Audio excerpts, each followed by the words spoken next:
Hi, I'm Charles with AniCap. This is my recap for the anime The Little Master's Better Life. If you like my recaps, please consider liking the video. The story begins as the girl is desperately running through a forest, trying to get away from some disgustingly hideous monsters. These beasts are way too good at hunting though, and easily run her down. However, just before she becomes dog food, a spear stops the creatures from having her for lunch. A bunch of warriors arrive on the back of giant wolves, and they are led by our fearless protagonist named Wong. He tells the others that he will handle the situation, and his loyal right-hand man tells the others to watch and learn. Wong begins his magical spell, amazing the girl, and he is surprised to see that these monsters know fear. His ice attack nearly slices the girl up, but she survives. The monsters are defeated and the girl is in disbelief of the impressive attack. Afterwards, Wong has a dream of a girl telling him that they will get married, but he wakes up to find that he was getting a little too close to his general. The general points out that the girl they saved is a bit too skinny, and he wonders if they will just use her to feed their wolves. Our protagonist isn't a psychopath though, and goes to meet with her. The girl is amazed by how the place has furniture that was made in the human realm, and determines that this dude that saved her must be super wealthy. Wong thinks in his head that she is beautiful, and she thinks in her head that he is really handsome. She thanks them for saving her life, but Wong points out that she is super weak and wonders what she was doing in the dangerous forest. Her and her companions were searching for a rumored spirit bird called the white hawfinch. They wanted to obtain its beast core to cure the illness of their sect seniors. They failed their mission because they are weak and powerless, but Wong reveals that he has many cores and he will give her one. He stops the eager girl from celebrating way too soon though, and explains that he isn't in the business of giving things away for free. Wong explains that someone from her group will have to stay and serve him for 6 years, while the other two can leave. 6 years is a crazy long time, but she is determined to repay his kindness, and decides that she will be the one to stay. Wong is glad to hear that and reveals that her two companions decided that she would be the one to stay as well. Lynn introduces herself and begins explaining her origin story when Wong asks about it. However, he isn't impressed at all since she could not be any more average. Wong really breaks down how weak she is since he knows that she can't even fly, which means she must be below the golden core stage. Lynn is even weaker than he thought when she reveals that she is in the origin returning stage, so he gets pretty bored by her. Lynn finally gets frustrated with all the insults and blows up. She concedes that even after decades of cultivating, she hasn't gotten anywhere. She has studied alchemy for 10 years, but she still blows up the furnace. She bursts into tears as she is already 40 years old and she calls herself pathetic. Wong tries to calm her down, but she only gets more dramatic. Lynn apologizes to her late mother while conceding that she should have listened to her and married a successful man in the mortal world. She regrets pursuing cultivation and immortality, so she continues her overly dramatic breakdown. Our boy Wong doesn't know what to do, so he passes the situation off to his general, and the general passes it off to some guard. The guard doesn't want to do it either, so Lynn just goes overboard with the drama and wants to end herself. Wong finally steps up to promise her that as long as she serves him, he will help her improve her life, and she finally calms down. Before they do anything though, Wong oddly explains that she needs to touch his hand first. Lynn prepares herself as she thinks that Wong might be trying to do something bad to her, but he really just wants her to touch his hand.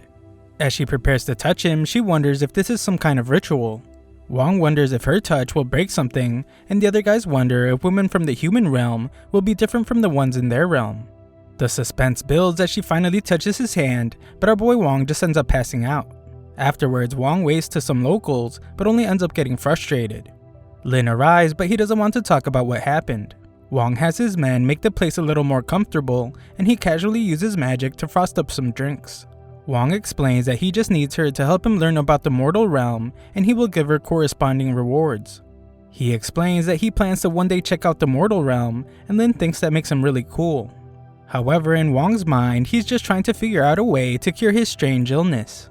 That night, Lynn tries to make Wong a map of the entire mortal realm, but he keeps interrupting her to wonder why she isn't eating. She explains that she is fasting, but he just annoys her as he has more questions about mortal realm cultivation.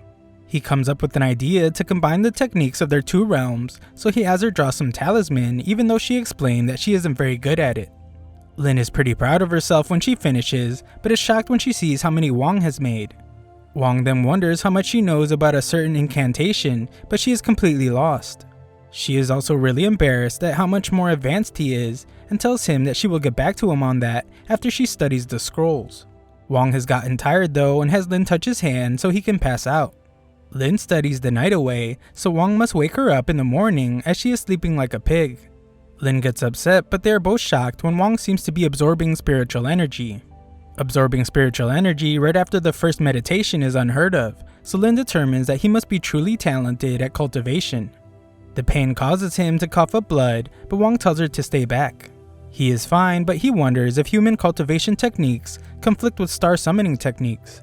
Just then, Wong hears from his mother, who wonders why he is trying to cultivate human realm techniques.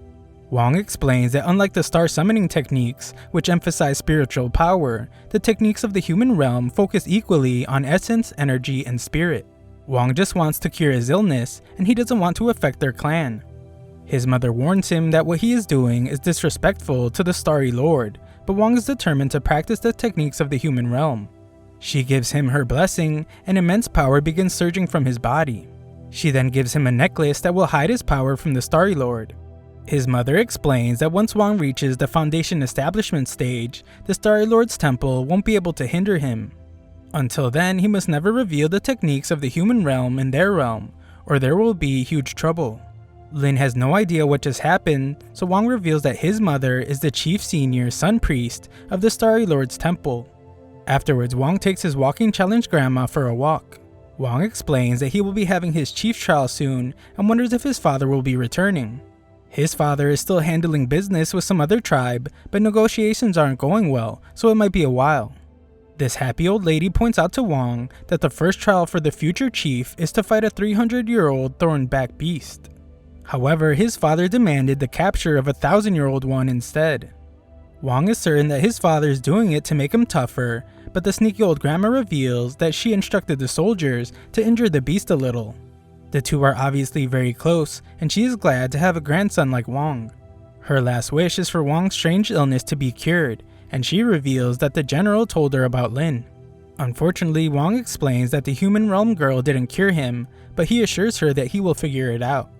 She wants him to have plenty of children, so he promises not to let her down. The next day, Lynn is amazed to see how tough our boy looks as he is prepared for the trial. Lynn wishes him luck, and he emerges from his home to be greeted by hundreds of adoring fans.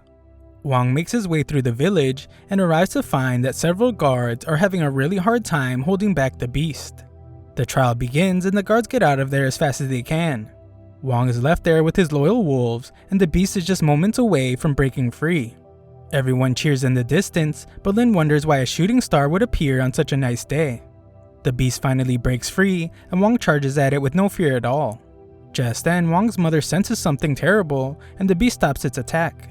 The wolves whimper in absolute fear, and Wong is terrified when he sees the ball of fire falling from the sky.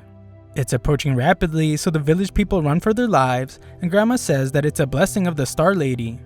I guess it's not really a blessing though, as she wonders why this would be happening to them.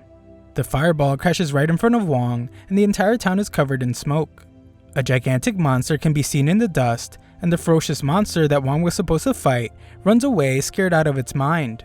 Wong has no clue what is happening, and we get our first look at the terrifying demon. Thanks for watching my recap, subscribe and ring the notification bell for future parts.